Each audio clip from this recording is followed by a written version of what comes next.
Today I'm going to teach you how to split screen on Zoom, which is incredibly useful when you need to reference other documents, take notes, or monitor multiple applications during your meeting without constantly switching between windows. First, open your Zoom app and log in using your credentials. This step gets you into the platform where you'll be able to access your meetings and adjust your screen layout. Next, join a meeting. Once you're in, you'll have access to the window controls that allow you to manage how Zoom appears on your screen alongside other applications.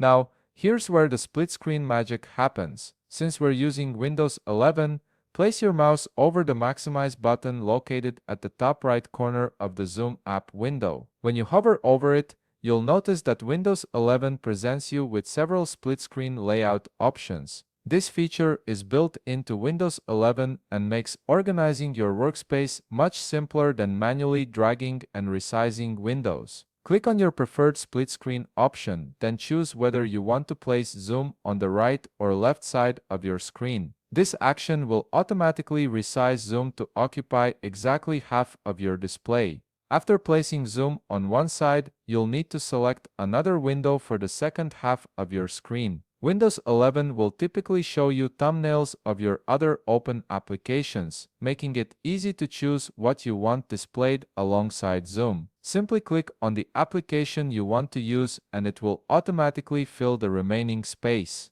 Alternatively, you can do this manually if you prefer more control over the sizing. Click the Maximize button at the upper right corner of the Zoom window to restore it to a smaller, movable size. From there, you can click and drag the edges or corners to resize the window to your preferred dimensions. Position it exactly where you want it on your screen. Then, repeat this process with the second application you want visible. Click its Maximize button to restore it to a resizable window, then adjust its size and position to complement your Zoom window. This manual method gives you flexibility to create custom layouts that aren't limited to the standard split screen options. And there you have it, you've successfully set up a split screen with Zoom, allowing you to multitask effectively during your meetings. If you found this video helpful, please leave a like, subscribe, and see you in the next video.